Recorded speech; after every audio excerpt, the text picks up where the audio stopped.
Já aconteceu de você ir a um restaurante e ver todos os funcionários da cozinha devidamente uniformizados, com proteção de cabelo, luvas, e de repente entra uma pessoa que não está com nenhum desses itens? Você observa que ele entra e sai e fica curioso em saber quem é essa pessoa que não utiliza tais recursos e qual é a sua reação quando descobre que ele é o chefe da cozinha. Eu sei que tanto eu como você poderíamos citar diversos exemplos onde vemos o ditado "faça o que eu falo, mas não faça o que eu faço". Essa expressão é horrível em qualquer contexto, mas fica ainda pior quando a frase é dita por um líder. Um verdadeiro líder é aquele que pratica o que fala. É o primeiro a dar exemplo, pois sabe que está numa posição de espelhamento, de referência para seus liderados. E lembre-se de que não há liderança sem credibilidade. Se suas ações como líder não estiverem alinhadas ao seu discurso, você perde o respeito, perde a confiança da sua equipe. Saiba que o maior meio de conseguir que uma equipe alcance melhores resultados e cumpra o que foi acordado é você inspirá-la pelo exemplo. Uma imposição pode alcançar resultados imediatos, mas o exemplo constrói resultados sustentáveis, constrói uma cultura de confiança sólida, constrói um bom ambiente de trabalho. Uma das principais qualidades de uma liderança é saber como conquistar o respeito de seus liderados. Não apenas pelo cargo que ocupam, mas por sua coerência e senso de justiça. Quando uma equipe é tratada de forma justa e igual, cria-se a sensação de segurança e um clima de confiança.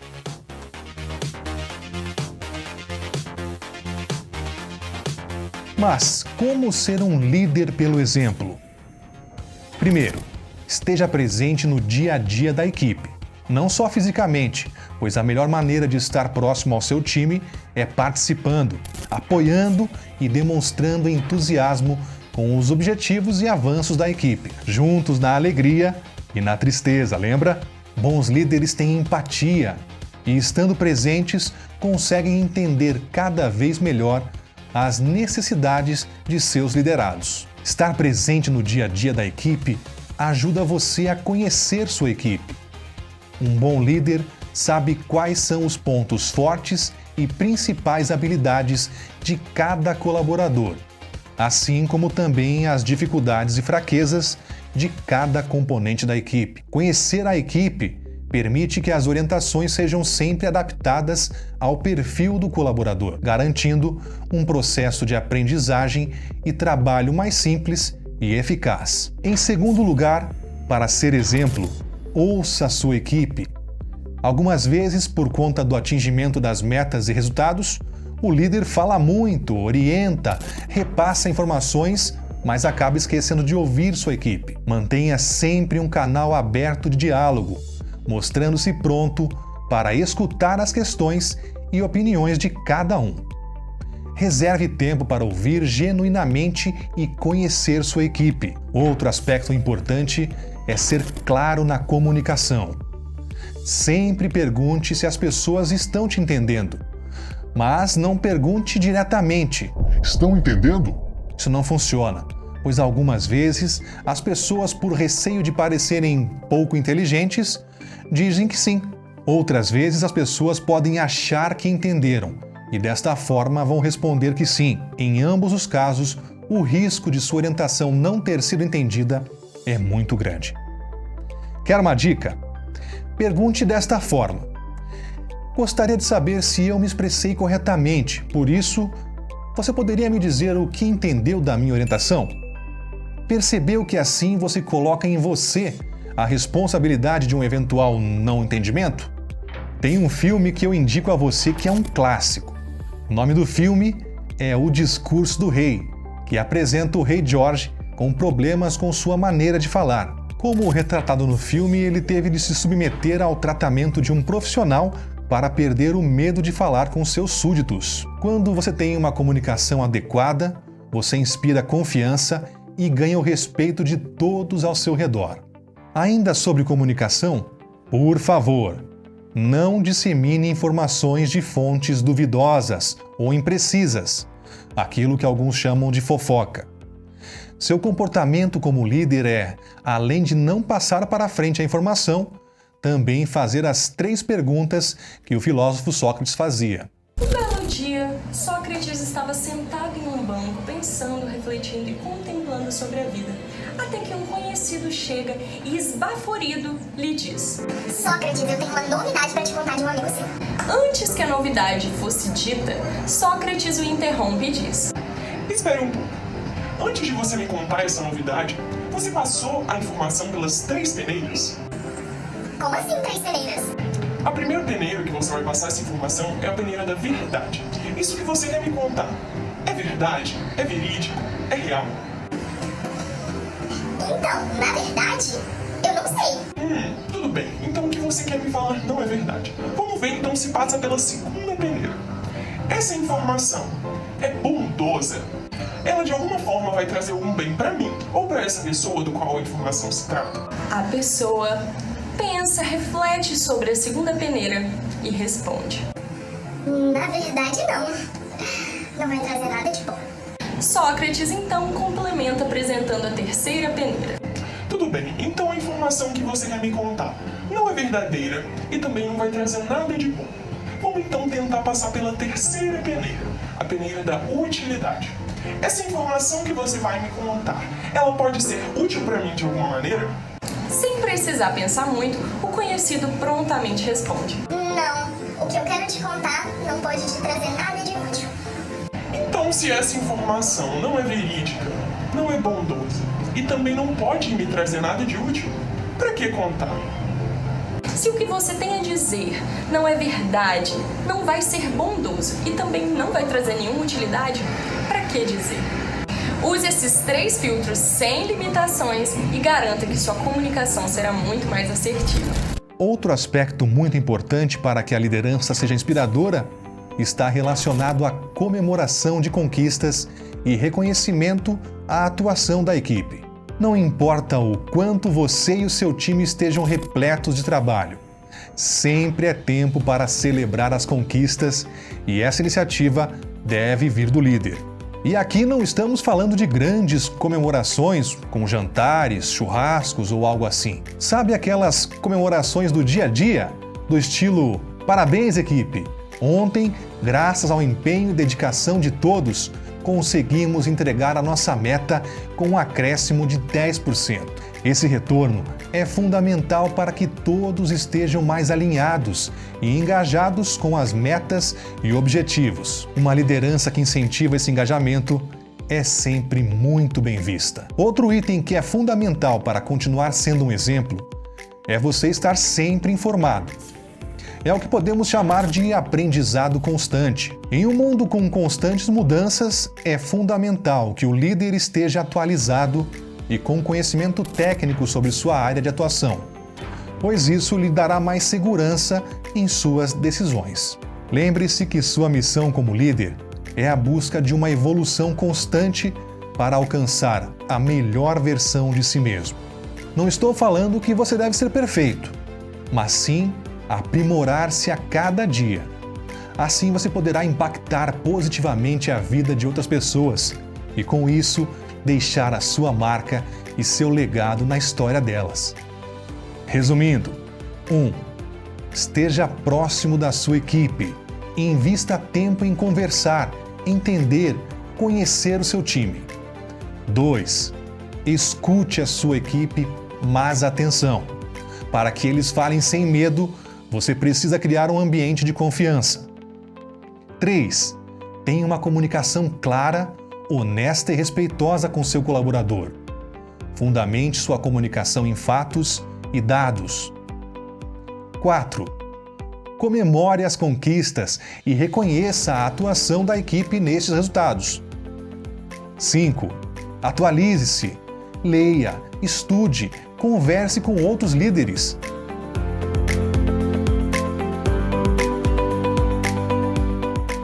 Vamos falar agora sobre postura de liderança. Muitas vezes, algumas pessoas não conseguem se posicionar como líderes devido a uma simples característica: não saber como ter uma postura de líder. Suzanne Bates é uma estudiosa sobre postura de líder.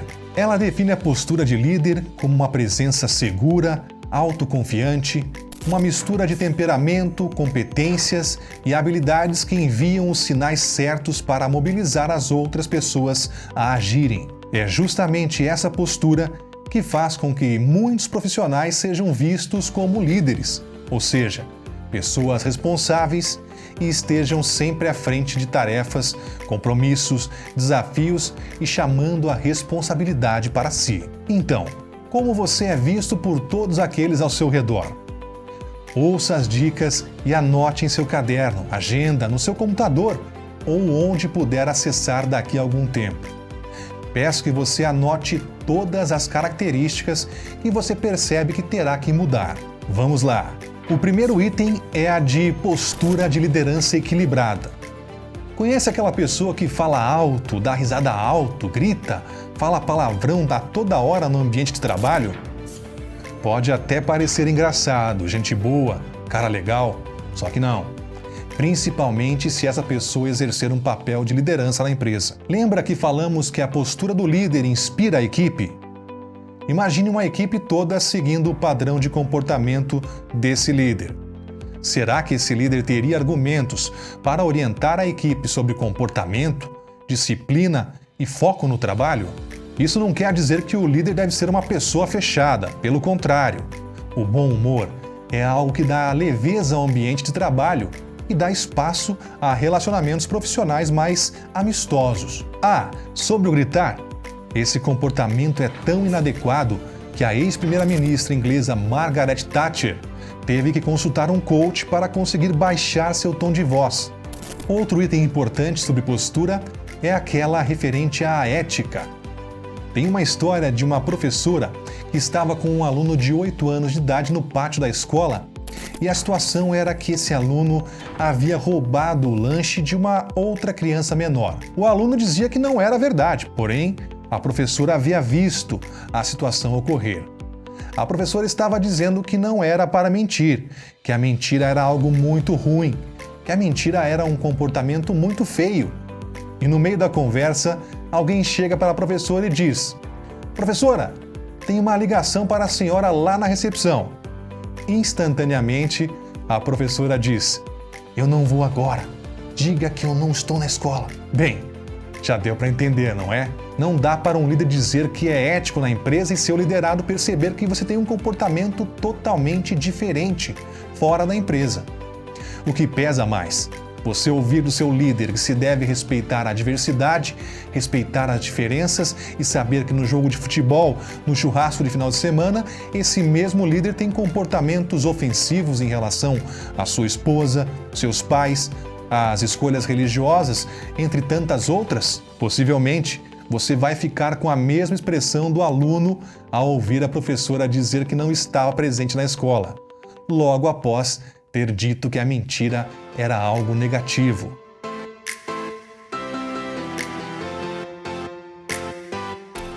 Outro item que gera muita dúvida, principalmente quando se assume um papel de liderança pela primeira vez, é a chamada conduta de passagem.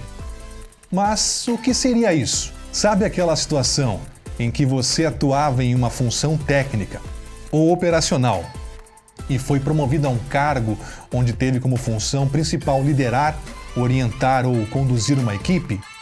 E de repente, de um dia para o outro, você passa de colega para a posição de líder? Nesta hora, vem uma série de perguntas do tipo: meus colegas me conhecem e sabem das várias coisas que fiz certo, mas também sabem de alguma situação que eu não me comportei da forma correta. E agora? Como vou cobrar deles algo que eu mesmo não fazia antes? Tenho pessoas na equipe que tenho mais afinidade e outras nem tanto. Como ser imparcial nessa situação? Eu sei, não é nada fácil. Há vários livros que podem orientar sobre essas questões e outras que surgem na passagem de cargo. Um deles é Os Primeiros 90 Dias, Estratégias de Sucesso para Novos Líderes, de Michael Watkins. Vale conferir, mas posso adiantar aqui algumas dicas. Converse individualmente com cada funcionário e seja franco. Expresse o que realmente está acontecendo e faça novos contratos. Algo mais ou menos assim: João, você me conhece, somos amigos há muito tempo e nossa amizade não será comprometida por conta dessa minha promoção. Nessa nova função, independente da relação que temos, é de minha responsabilidade fazer o melhor para todos na equipe e fazer o que for melhor para a empresa. Por isso, peço que entenda que algumas vezes terei que adotar uma postura de líder, chamar sua atenção para algum aspecto, e isso não quer dizer que o cargo subiu a cabeça, como se fala por aí. Justamente pela nossa amizade, peço que me apoie e quando surgir algum desconforto, por favor, venha diretamente falar comigo. Posso contar com você? Ou ainda uma outra situação. Maria, você concorda comigo que o meu comportamento do passado não justifica que eu continue fazendo algo que não é bom para o grupo? Por isso eu peço que entenda, porque esse comportamento ficou lá no passado. Eu mudei e quero fazer o melhor para a equipe e para a empresa. Caso haja alguma situação que você não se sinta confortável, peço que você venha falar primeiro comigo, ok? Posso contar com você? Eu sei que talvez no início não seja fácil ter essas conversas difíceis, mas com muita franqueza, diálogo constante com a sua equipe e muita coerência, com o tempo, essas situações irão se clarificando. Vou te passar uma metodologia sobre conversas difíceis do autor Marshall Rosenberg, psicólogo norte-americano, criador do CNV, Comunicação Não Violenta.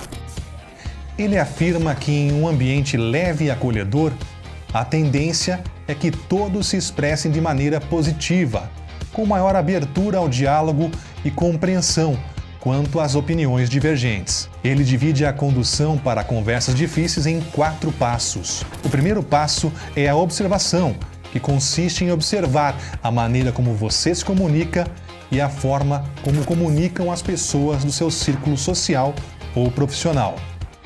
Aqui, você também pode observar o fato ou ocorrido central que vai impulsionar a comunicação de forma racional e distanciada. O fato em si, sem interpretação ou julgamento. Em seguida temos o sentimento. É aqui que você vai observar a maneira como você se sente e reage a determinadas situações. Depois vem o terceiro passo, que é sobre necessidades.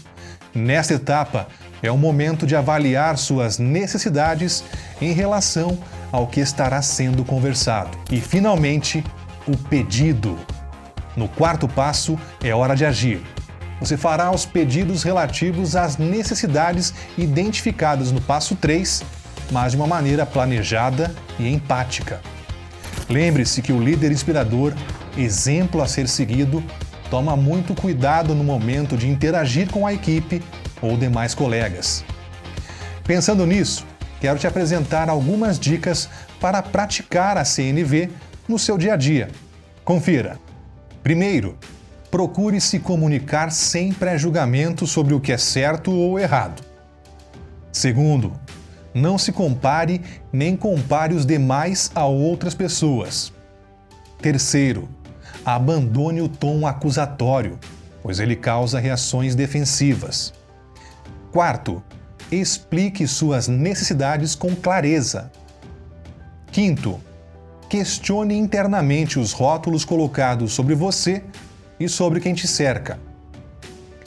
Sexto, durante um conflito ou mediação de conflito, busque pelos pontos em comum que você tem com as outras pessoas. A solução começa por estes pontos em comum. Sétimo, sempre que possível, se coloque no lugar do outro. Oitavo, expresse seus pontos vulneráveis caso se sinta confortável. Eles vão te aproximar das pessoas, já que todos têm suas vulnerabilidades.